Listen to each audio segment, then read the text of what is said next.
Welcome to the PBC 2020 NBA Draft Remote Film Room.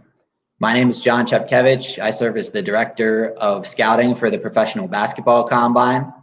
Today, I'm joined by a senior prospect that really put himself on the map last year as a junior and showed some growth and development here as a senior. New Mexico State's Trevelin Queen. What's up, Trev? What's up, John? How you doing? Going pretty well, man. Thanks for joining us here. Wanted to sit down and go through some of your tape, talk through some areas that you particularly excel and that could translate to the NBA pretty cleanly. Also go through a few small improvement areas that if you brush up on these, it'll help you grow and develop into a really nice NBA player for a long time. So without further ado, let's just jump into the tape and get it going.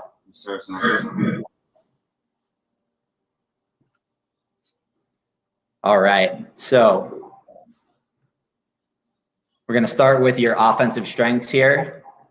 That you'll see this is kind of a broken play, right? Gets tipped up to the corner. You catch the ball facing into the corner here, which obviously not an ideal situation to be put into as a player. But what I really like is that you're able to adapt on the fly here and take advantage of what is typically not the best situation. So if we let this play, you come in, get a nice crossover into a smooth step back, nail this three in the corner.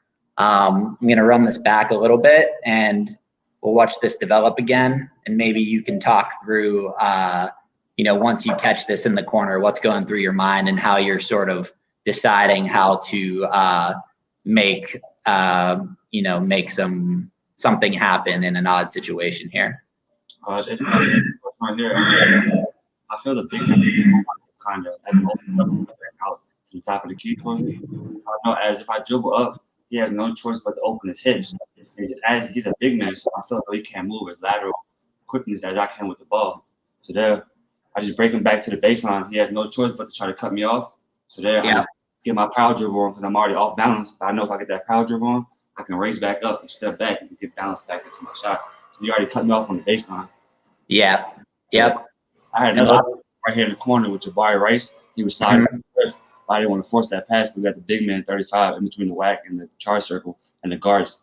The guard dropped good, so I couldn't really make much options. So I worked on that move, so I felt I guess the balance would have been a good shot. Yeah, and that's a really clean step back here. I mean, you get this guy going in one direction, get this crossover, get him really leaning in. Look how off balance he is right there when we pause it like that. And you're able to step the whole way back to the 3-point line and sink that. It's just a really nice, way to make a positive out of a pretty odd situation.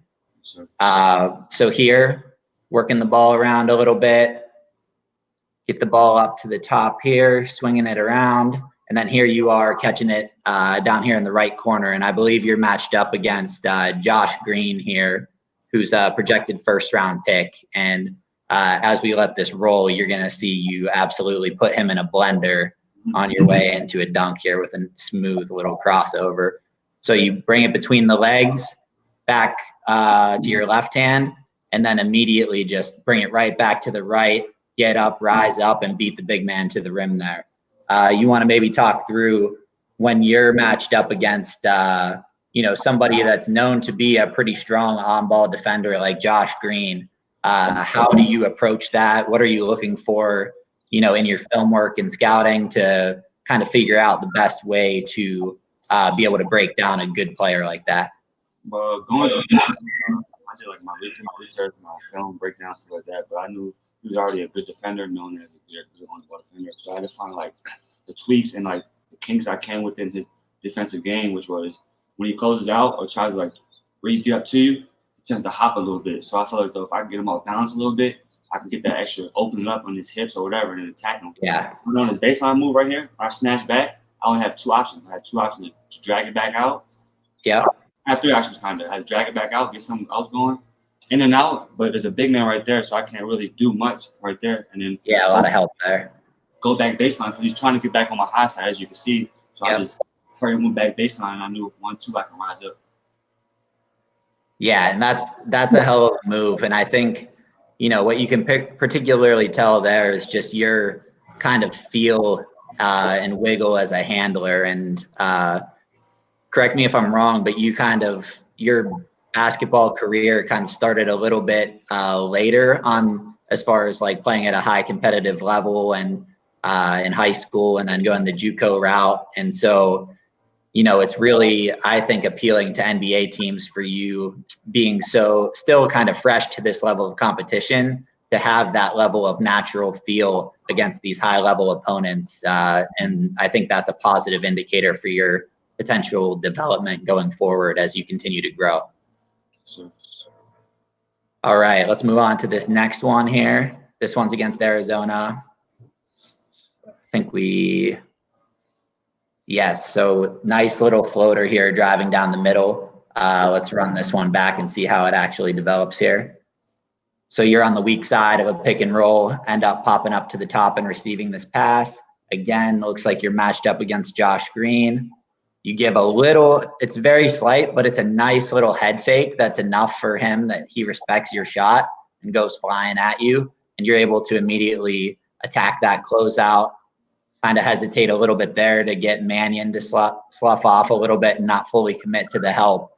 And then you see the big man there in the paint, ready to come up and contest your shot. And you nicely are able to kind of put up a little, running floater en route to the rim as a means to combat that rim protection. So you want to maybe talk through, when this ball swings around to you after the pick and roll, sort of what your read is there? This situation right here wasn't really getting much going, so I figured though they probably in their heads they're probably like, oh, they're trying to force something. I'm on a scouting report as a shooter and stuff like that. So I feel as though, as you can see again, he's hopping a little bit. So I feel as though he's trying to get me off the line. So if I get him a shot fake, he's already pursuing a jump shot. So I feel like I can open back, I get him open and then drive through the middle. I do like a little hesitation, as you can see, because I see Manny, like you said, get into the gap and scrape a little bit. So I had to be like that little hesitation for him to second guess it and get that little piece and then elevate with my shot. Yeah, I thought that was beautiful. I mean, if you're just watching it live, it might seem pretty simple and straightforward, but there are multiple layers to that within which, it made that look even possible for you. Just really well executed play there offensively. All right, we got one more here. You catch it out on the wing again, pivot around, swing it back out to the top. Slight little relocation, set this flare screen here, right? So your guy has to go help a little bit over to the corner for a second. This guy gives you this little dish, and again, you are able to, get this guy off balance, get this guy hopping out toward you again on the catch because he respects you as a shooter. Take one dribble to the left, a little bit of a step back action there to create enough separation. And although this might not go in, I still think that this is representative of a positive in your game and sort of your feel out in space and being able to break down guys who are closing out on you. And this one, within the flow of an offense, you kind of identifying the opportunity for that flare screen and then creating some space over to the left. Yeah, because flare screen, I had two options come out the flare screen. I could set it and pop or set it and roll for the hoop. So as I set the flare screen, my man already had got too deep by ball watching and worried about my man I'm setting the screen for. So when I popped, I already had the advantage. First of all, you have to close out on me, right? To respect me as a shooter, but then again, you also have to have the balance to open up if I drive past you. So I thought as though, boom, I was off balance when I caught the ball, drove.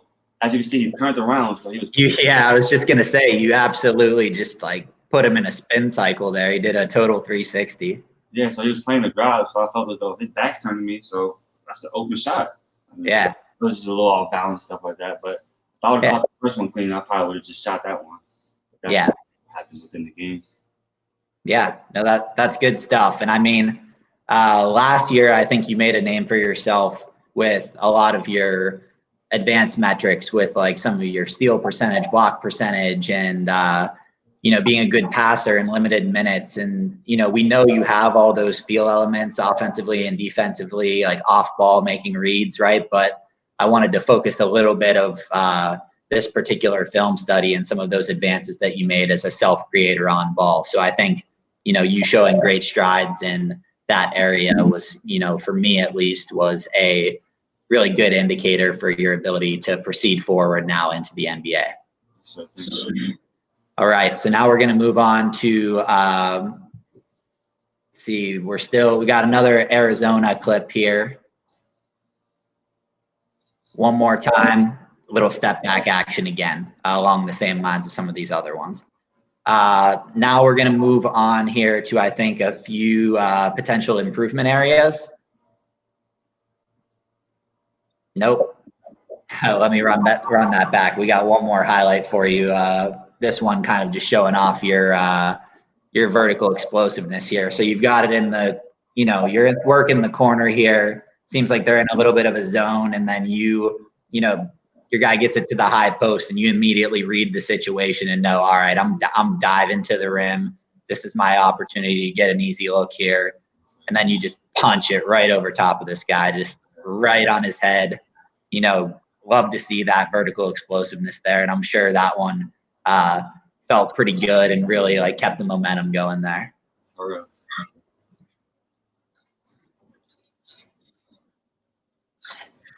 And then one more.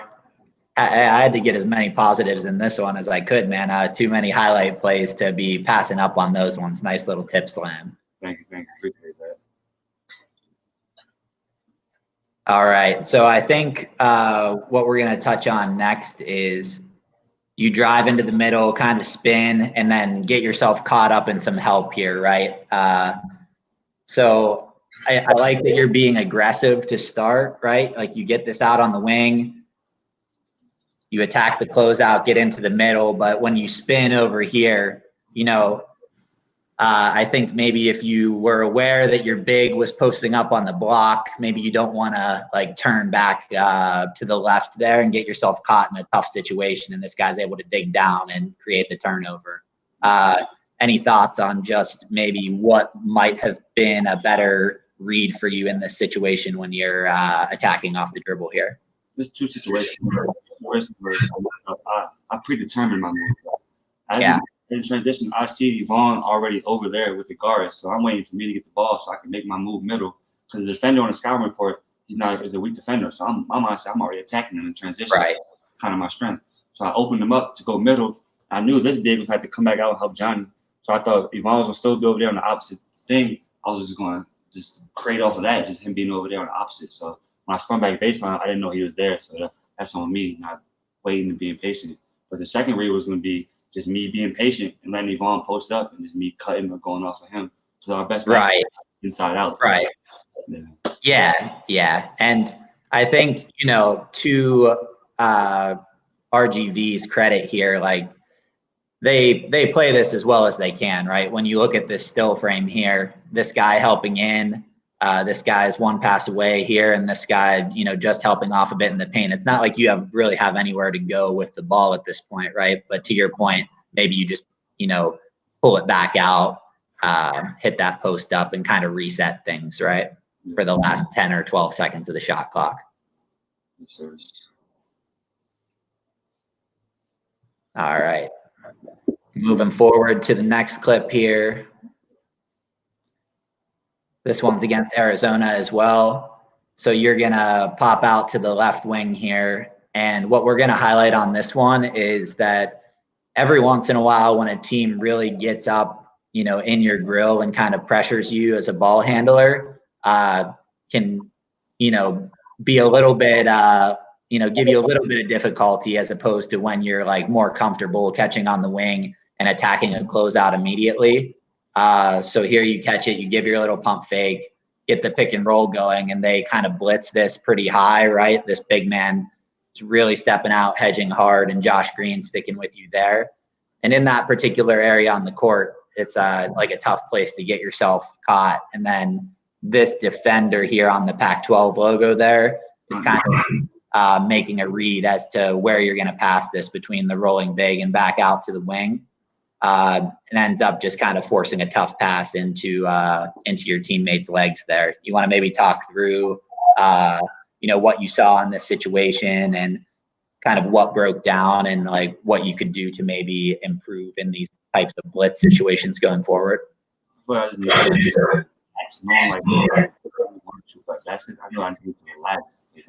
It's the situation where he gets up in me, has me standing vertical. First of all, I'm already too vertical with the ball. I need to get in the lower stance because I know my big set the screen. I can't do much if I'm standing straight up. So I just know once I drag the dribble out, I think that's I forgot his name, but he reads it, like hedges it hard.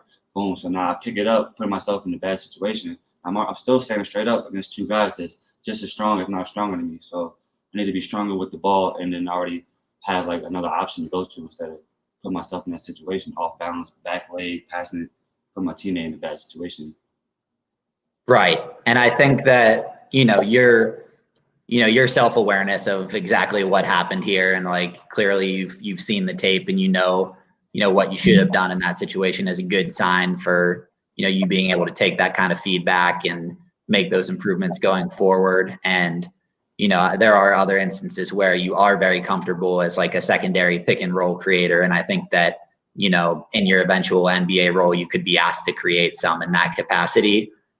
So just being more consistent and maybe eliminating situations like this, and then being able to get into that flow and like get into your kind of natural feel as a passer and creator could bode well for you at the next level. Yes, sir.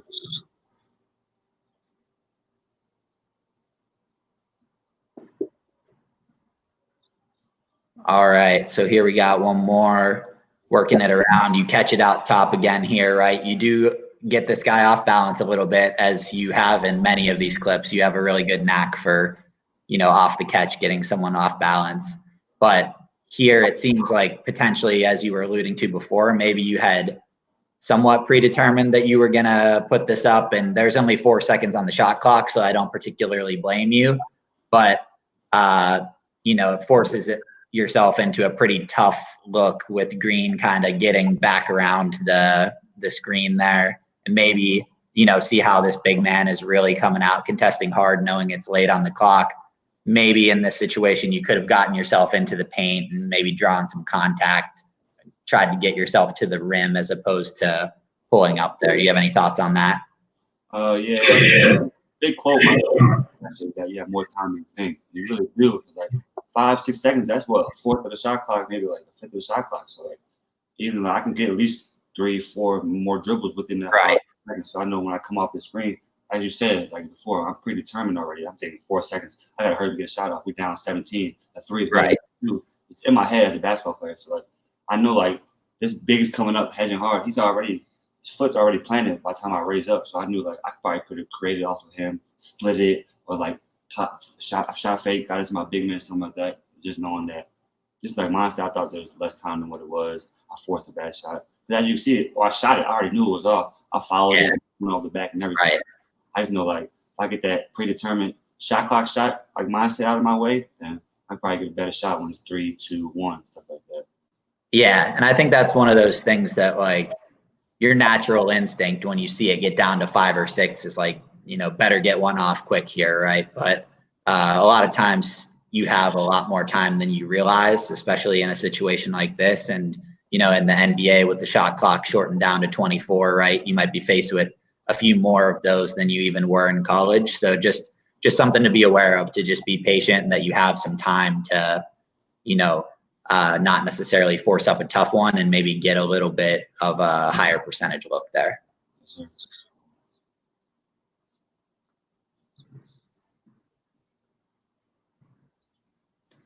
All right, here we go. In-state matchup, New Mexico State. So this guy makes the shot, but I think that on the possession, you do a pretty nice job here, and wanted to focus in on, some of the technical aspects of your on-ball defense here. You're pretty engaged. You're up in his shirt here. You move your feet really quickly here and are able to recover to the spot and slide. Like, this is great defense right here. The guy just happens to rise up and, ultimately when it's all said and done, he makes it, but you live with this shot, right? Like, that's a tough mid-range shot that, at the NBA level, some guys are super talented and they're going to make that shot, but over time on a high volume of possessions, you live with that. So I thought that was a pretty good possession. When you're locked in on a guy, kind of one-on-one on the wing, are you are you looking to force them into those types of shots, or is it dependent on the particular scouting report of who you're matched up with? What's going through your mind when you're trying to force a guy into an uncomfortable situation? Yeah, it's get into a spot, looking the scouting report and film my watches, trying to let him get to a spot, get him uncomfortable, like which way he likes to go, which way he doesn't like to go on the court. The left wing, he tends to not like to go middle. He wants to stay away from the defense, try to get you one-on-one. I just try to keep him over here to my point guard side and just give him less options to work with, kind of stuff like that. But the only reason I kind of think he made the shot more is because he elevated his right knee, giving that little extra space. Yeah. Get closer to contested. I feel overall, I just want to get up in him, stay lower than him, because I know he's not as quick as me. Yeah, exactly. You can see that knee sticking out there. It's just a nice play on his end. But honestly, I thought it was really great defense from you, and you like to see that kind of engagement on ball. Yes, sir. So we'll move on to the next play here. Matched up against Seattle this time. You'll see that, let me run this back just a little bit.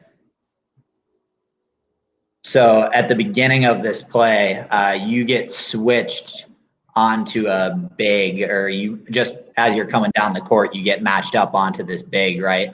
And you immediately recognize that he's a little bigger than you, and you start fronting him in the post, which is great to see. Good recognition. You got your guys over here, help side, able to help if they try to lob it over the top, right? But it's good to see you battling, fighting over the top. You come over here and you're even able to help your teammate out as his guy drives baseline, and you slough off the big a little bit, and you ultimately, force him into a tough pass. You continue with the effort still well into the possession here, matched up against the big, and are fronting him, taking some physicality from him here, right? They loft it in, and then look at this right here. Look at the verticality there. Like, that's textbook what your coaches teach you from a young age, right? If you're in the post, you have a guy perceives a mismatch, and you just are able to get there with your hands straight up in the air like that. That's the best thing that you can do. And ultimately, you giving that effort consistently throughout the entire possession leads to a turnover there. So that was one of my favorite clips that I was able to pull here. And I think that, just that effort, that particular play throughout the entire possession and the technical aspects of it was great. Do you have any thoughts on that? Again, it's a scouting report play. Like, number one, if you watch WAC, if you know him personally, he's a hothead. So, like, when he gets a mismatch like that, he wants the ball. Like, his eyes, stuff like that. So I know, like, I just beat him with basics and fundamentals. I'm gonna get him because he wants it. So he wants it. So I just know, like, I just keep it simple. He's gonna force the situation. I just know, like, right here I was already kind of beat, so I knew I didn't have no more help side as much. Right. So, I just knew, like, his option was to toss it over. So I knew once he tossed it over, I had to hurry up and get back in the rim to knock him off. I knew he wanted to force it to do something like that. As you can see, when he gets the ball in, like, frustration positions like that, he tends to turn it over or stuff like that. So I just felt as though, like, I had to hurry up and get back to the right position. So I knew, like, he wanted to force the situation. Yeah, and I thought that was awesome. Just on top of the effort, like you were just pointing out there, like you were fronting him, and then as soon as you see that pass coming, your awareness about how there wasn't really that much help side, and you kind of almost lower yourself to be able to spin around and get back to the other side of him and be able to contest like that. Just felt like that entire play was just really nicely done by you. So thank you.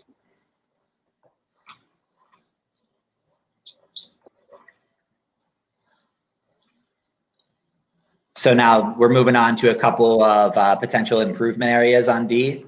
So this particular possession, the guy does miss the shot, but you'll see you're starting off down low here on the block, right? They're initiating their offense, and their guy just kind of gives you a little shove off, little V cut, come off this screen and curl. And, rather than kind of sticking with them or shirt tailing them around the screen and sticking with them, you kind of take the underneath route and go under the screen, right? Which not always the end of the world. And that, this possession, it worked out in your favor because he missed, right? But like ultimately he does get a pretty easy, clean look there. Just any thoughts on how, like, going forward, you might be able to, prevent guys from getting easy looks coming off of screens like that? I knew pretty much new to play. Like when you kind of get that triangle offense without the big at the top, Yeah. curl it down, whether he gets it or not, like he'll curl it. As you see, he got it this time at the elbow. So I was assuming like when he doesn't get it, he does like a runner play. He'll just keep running around the baseline, keep coming back and forth. So me Right. just trying to play possum, cheap place like that. I cost us by trying to go under and meeting by the rim, knowing that he had the ability to pop by the wax line. That's what you see. He caught it, heel toe, rhythm open shot. That was on me trying to cheat the play, making curl into my chest. Yeah, and there's always a cost benefit to that stuff. I think some of your biggest defensive strengths end up from you picking the right times to cheat plays, right? Like you're really good at using your instincts to jump passing lanes and read what's happening and make those impact plays. But every once in a while, need to just kind of keep that discipline and lock in, and as opposed to taking the risks here and there, right?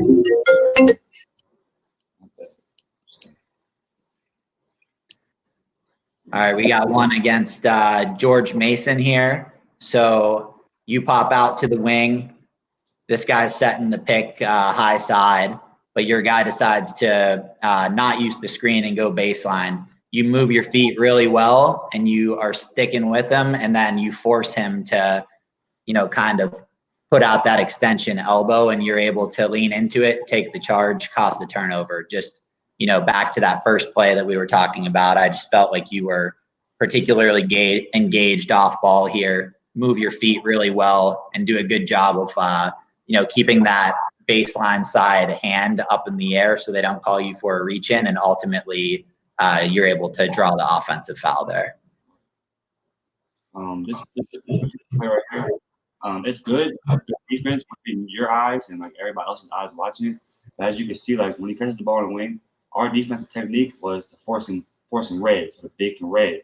Technically, our system wise, it was bad defense on my side, so I had to make up for it because I didn't force. You see, my big, he's on the opposite side of the other big, right? So I was to force the middle, but I gave up baseline, so it was really poor defense. But I was able to make up for it by staying vertical and pushing my feet, showing my hands. So that's why I was able to make up for it because I knew he only had one other option, was to cheat the way I was supposed to force him. So I had to get into the spot. Yeah, and then I mean that's good perspective, right? So like you start the playoff, maybe not necessarily how you guys had game planned. You make a little mistake off the bat, but you're able to use your athleticism and some effort to recover and ultimately make up for that initial mistake and earn your team another possession. So really nice job of recovering and making a positive out of an initial negative there. Thanks.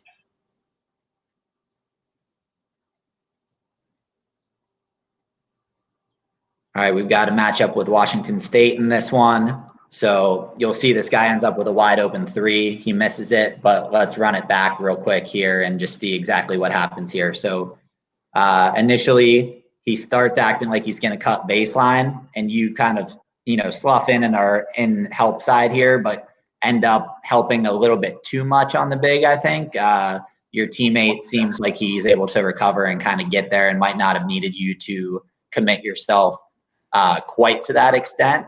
And this number 4 ends up popping back out to the corner here, and you'll see like as he's lining up your shot, you're still in the paint and trying to sprint out and recover on the shooter there. He happens to miss, but any thoughts on maybe what your read was in that situation and what happened there? Yeah, it's like so as you see, the LBC backing on my big man. So the big man is supposed to come, like 4 is supposed to go clear out. It's supposed to clear out. So I was doing just based on the play, I thought he was clearing out already. So the big man was supposed to come, loop around, and sit my other big man in where I'm at right now. So he had the whole side to himself. So me just keep the play like just being me. He just popped right back out because he already seen me. He already knew I knew the play kind of. So he just popped right back out, had the wide open shot. Yeah, so maybe maybe another example of like you anticipating what's going to happen, maybe trying to get ahead of it a little bit and make an impact play for your team. But in this situation, their guy happened to read what you were doing and ended up with a clean look. But not something that I'm concerned about for you going to the next level, because I feel like you have a really good feel for the game off ball defensively. those are pretty nitpicky, very occasional. I feel like most of the time you have a good sense of what's happening, how the play is developing on offense and exactly where you need to be defensively. And I see that being ultimately one of your calling cards going forward. Thank you. Last play here, just baseline out of bounds set. You're the one that's kind of away from the action over here, right?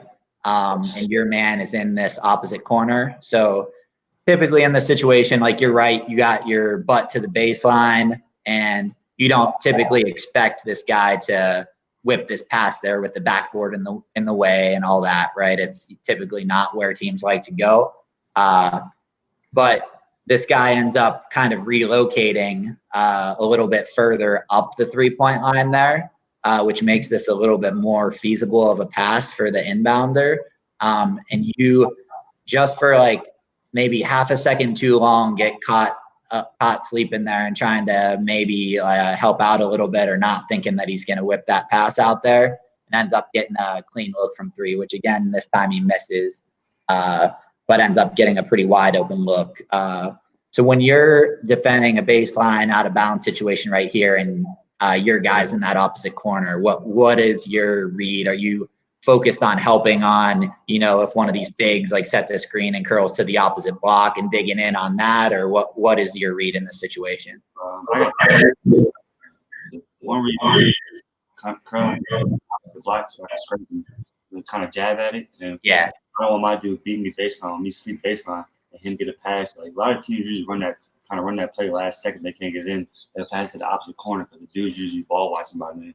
Yeah. That's kind of what they caught me doing right there, but up at the wing. So I wasn't really expecting that. So I was going based off the scouting report. So they caught me probably like 1 second left to pass it in. You got the wide open shot because I was ball watching a little bit too long. Yeah. And ultimately, it paid off fine. Ended up missing the shot, but exactly what you said, a little bit of ball watching, but ultimately fairly inconsequential when it's all said and done, right? This is very beginning of the game, 0-0, like inconsequential play, but just something that like caught my eye to be aware of going forward. And you're a smart player. You have a good feel for the game. I have no doubt that as you proceed forward and even probably dig more into studying film in the NBA, that you're going to be able to pick up on these things and like brush up these very minor mistakes and just be a really, value add player in your role in the NBA. Yes, sir. All right. So that wraps up the remote film room. And what I wanted to do now is, given the lack of opportunity for you to meet up with NBA teams in person and, show them what you're made of in workouts and all of that, wanted to give you a chance to express to NBA teams now, who is Trevelin Queen? And if they are to bring you into their organization, what can they expect from you both on and off the court? You can expect full one committee off the court, both sides of the floor, whatever they need me to do, I'm full with it. Focus, you'll have my full attention. I'll be the hardest working kid there. I'll do anything possible to be able to do what I love to do, whether it's on or off the court. I'll be 110% committed. Awesome. That's what I'm talking about, Trev. Well, hey, thank you for joining. Really appreciate it. Best of luck going forward into this pre-draft process, and stay safe. You too. Thank you for having me.